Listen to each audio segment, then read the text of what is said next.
Mr. Arturo Sandoval, thank you so much for being here. My pleasure. Sir, you were born in Artemisa, Cuba, in 1949. How was life back then?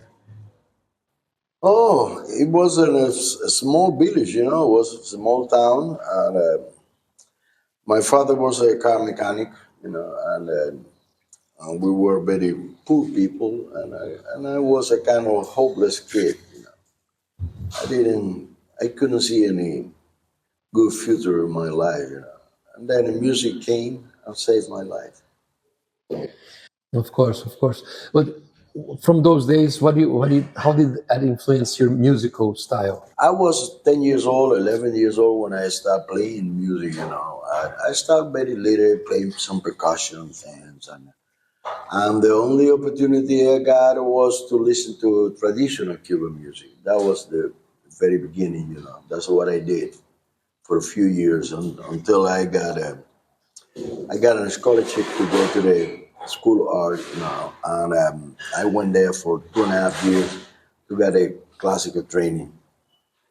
But so far, I never heard any jazz music or any other things, classical or whatever. And then there, I started to learn classical music, and I was there in that school for 2.5 years. And then after that, I started to play in a big band, 1967, when I was 17 years old. And a journalist, a guy came to me once and tell, "Hey, are you familiar with jazz music?" I said, "No, what is that?" He said, "Come with me, I'm going to play something for you." And then he played for me a vinyl, an old record from the late 40s of Dizzy Gillespie and Charlie Parker. Wow. That was the first thing I heard of jazz music. And I cannot forget that moment, and I changed my way of thinking, changed my mind upside down. And I said, "Oh my goodness, what kind of music is that?" And he said, "Jazz." And from there on, and that was 67, 68, something like that. And then 9 years later, I was so lucky, and I always considered that like a gift from God that Dizzy Gillespie came to Cuba in May 1977 for the very first time. I met him there. I showed him in Havana for the very first time. That night we played together. And from there on, the year after, I started playing with him until he passed away, January 6, 93. And for me, that was, as I say before, a gift from God, to become a good friend of your hero, and your hero became your mentor, and he helped me so much over the years in many things, Actually, when I got a political asylum, I was on tour with him. I went with him to the American Embassy to get a political asylum. In Athens? In Athens, Greece, yes. That was the beginning of 1990. Yeah, 1990. And then the Cuban dictatorship, they made me stay, and they gave us a special permission to my wife and son to come to Europe and spend some time with me. That was the opportunity we were looking for years. And of course, we took it. Of course. What makes you, why do you think it's interesting to blend all the musical styles that you do, classical, Latin, and jazz? What do you love about that? You know what? I remember Duke Ellington used to say, music is only one, the good one. Yes. The rest, I don't know what it is. I have no interest in to find out what it is. But all kind of good music get encountered in some point, and then there's always a connection that you can use different style and different things, and music got three main ingredients of four would have when the song have the lyrics, but otherwise got a rhythm, melody, and harmony. Yeah. When you got a good melody with good harmony and good rhythm, you got a good music. It doesn't matter who wrote it, where, or when. It's always going to sound. For example, Dizzy Gillespie my mentor, my hero, he was a huge fan of Brazilian music. Yes. Oh yeah, he talked to me many times about how much he respect and love and enjoy Brazilian music. And me too, of course. Every musician in the world, if you are, involved somehow with jazz or classical music or something, Brazilian music always touch your heart. And the big thing that happened with the bossa nova Yeah. and the samba and frevo, all those things, I'm very familiar with that, of course. And I'm a huge fan of all those great composers and beautiful songs that came out of Brazil. This is great. Do you see a parallel between Cuban music and Brazilian music? Similarities? Rhythm-wise, a Rhythm. little bit, but it's all depends on what kind of music. Because a very, very traditional Cuban music is not that explicit in terms of harmony. It's more, it's a reduced kind of chord changes. It's a little more simple in that way. But other kind of composer of Cuban music, yeah, they experiment a lot more with large amount of chord changes and variations and things. And it's, the music is more complex and more rich in that term. But when you compare, for example, the music of Jobim, Antonio Carlos Jobim, Yes. is beautiful, man. It's very close to good jazz music because the richness of chord changes and melodies and is amazing. It's so beautiful, so well crafted, and everybody is a big fan of Jobim, for example. But I'm a big fan of Javan, for example. I like the music of Javan. I play with Caetano. I play with Simone. I play with a lot of people, from Brazil. Actually, Chico Walker came to Cuba several times. I think I played with him a couple of times.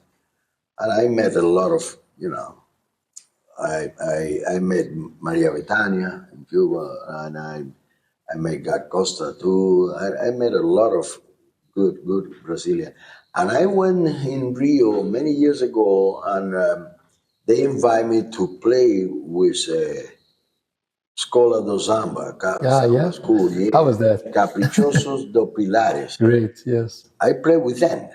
And how was that? The drums is so Oh my loud. goodness, I love it. I love love it. it. I love it. I love it. And you know what? I come back to Cuba and I wrote a song that I'm gonna play tomorrow night. I call it Caprichosos de La Habana. Oh, that's great. I That's was great. inspired for that rhythm and the vibe and thing. And I've been playing that song for, oh my goodness, almost 40 years. That's great. Yeah, because that was in the 80s. That's great. Not many people have the chance to have a Hollywood movie made about their life, and you had this a movie inspired. How do you think when you saw Andy Garcia playing yourself, and how was it? I'm gonna tell you, everybody have a story to tell. Yes. If HBO decide to share my story with the people, it's an honor, it's a privilege, and I really appreciate it very much. Also, I'm very happy that I won the Emmy with the score. Yeah, the score is great. Yes. Yeah, and I wrote a bunch of scores. I've been very lucky. By the way, I wrote the last two movies of Clint Eastwood. I wrote the score for The Mule and Rich Jewel. And I wrote part of the score of the last 007, No Time to Die. Oh, wow. I got a lot of great opportunities, And as I say before, my life is beyond a dream, because when I was in my village, I not even could imagine, Dream. Yeah. not even could dream what is going to happen in my life.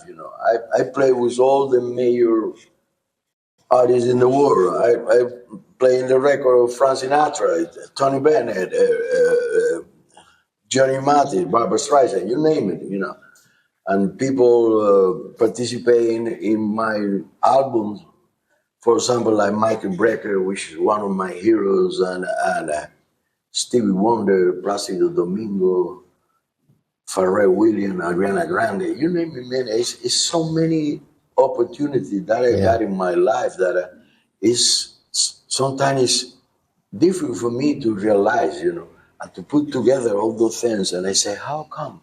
How God has Music. how God has been so good to me, Are you religious? Are you religious? I'm Catholic. You are? Yeah, all my life and all my family, and I'm baptized, of course, yeah. Yeah. But life is present a situation. For example, my granddaughter, her mother is Jewish, and Wow. then we want to baptize her, and she said, "I'm so sorry, I cannot allow you to do that because she is Jewish, because her mother is Jewish." But it's okay, we have no problem with that at all, And by the way, the people in Cuba, we has been called for many, many years the Jewish of the Caribbean. Yeah. Wow. Because the people are, they're good entrepreneur and they really have been doing great things. For example, before the Cuban came to Miami, Miami was a swamp, was nothing. And now Miami is one of the most prosperous cities in the world. We live in LA for the last 15 years. We live in Los Angeles, but we still have a place in Miami. By the way, my wife is now there with my dogs. And is your wife still Marianella? Yeah, the same one. Okay. Yeah, we just celebrate our 49. Wow, congratulations, of course. Next year, in June 25, we're going to celebrate our 50 wedding anniversary. That's great, congratulations. You were talking about the Grammy, and you won 10 Grammys. And 11.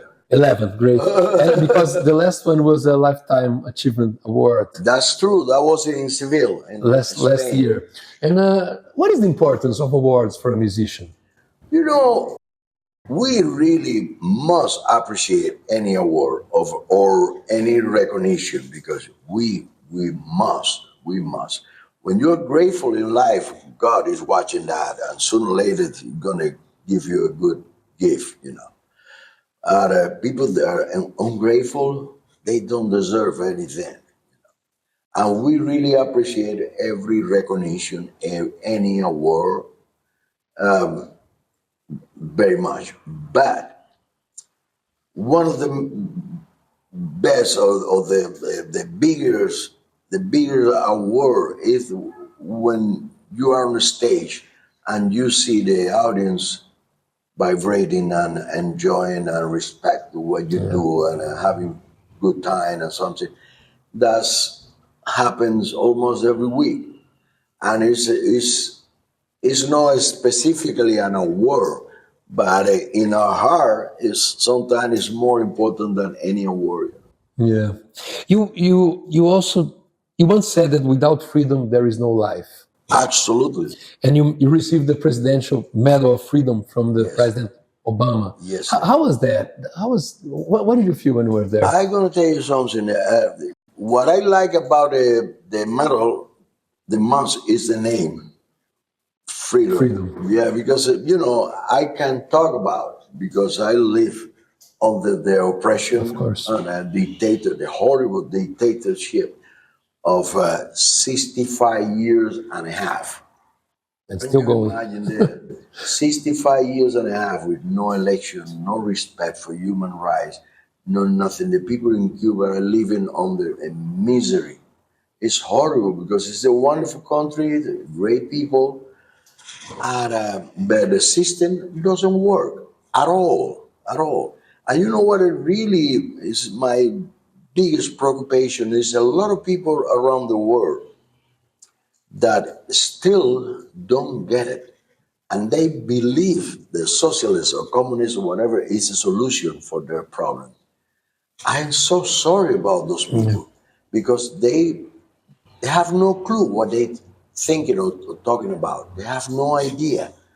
But in our case, my family and me and a million of people who left the communist country and came to the freedom, we can talk about because we experience, In Cuba, I live like a miserable. I got one pair of shoes with a big hole in the bottom, and I have nothing, nothing. Only my little trumpet to make music, and that's it. And then when I came to the U.S., oh my goodness!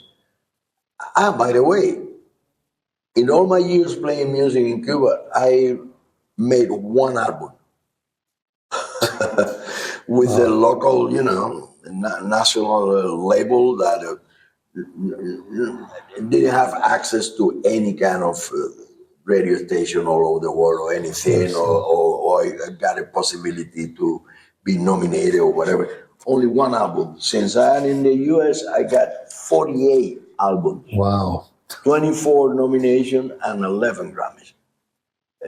You can see it's very easy to notice the huge difference. Yeah. And you thought, I mean, Of course. and my son he's 47 years old. He was like 10 years old, or not 11 years old when we came here. He went to the university in Miami, and then he got his own company. He's doing amazing good, He got his own company of design. Great. Called Friends With You. They have more than 60 movies in Netflix, amongst other things. And he did design and art installation all over the world. And we're so grateful because, his career has been wonderful. When you got a son that has been extremely successful, It's happy. oh my Yes, goodness. of course, yes. You have to pray to God to say, thank God, thank God. Yeah. And his daughter, my granddaughter, she's going to be next month 18 years old. She's going to start this year in the university, and she got a scholarship already in Santa Cruz University, north of California. They live in LA, close to us too. And we're so happy because she loved the school, and she got a full scholarship because of her grade. All those things, you know what I mean? All those things, they're vitamin, they are element, they are inspiration. Because I'm 75 years old and I still practicing, I still so much in love with music, man, and my passion for the music is bigger than ever. What is your philosophy of life?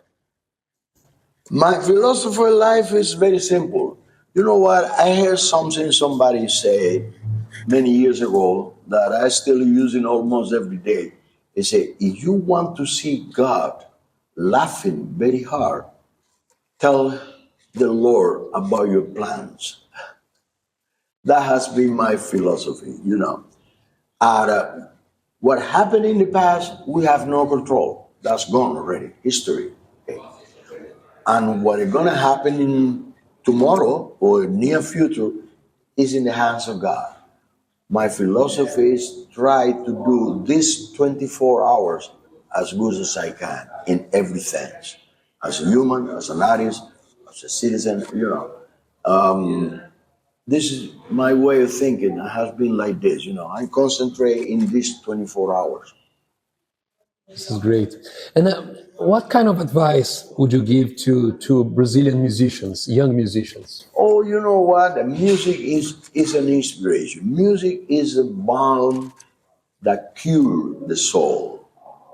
And it's so immense. It's something that is beyond control or imagination, because the music transport you and see images and see situations and things in life that not other people are allowed to experience that.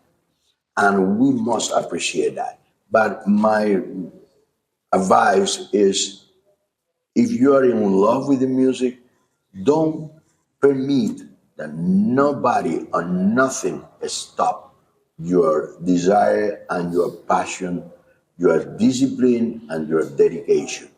It's extremely important to be full committed to your dream, And of course, life is full of obstacles, You're going to find things that are going to try to stop your way.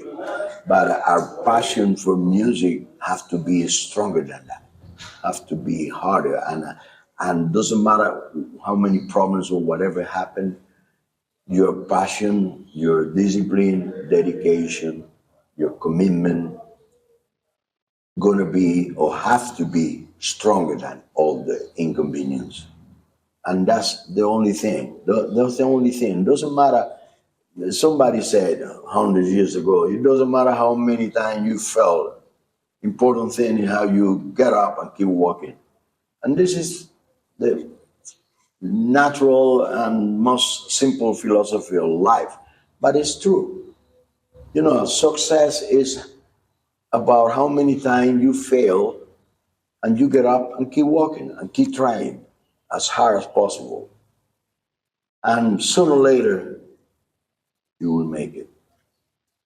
That's great. Mr. Thank you Sandoval, very much. Thank you so much. Thank Gracias. you.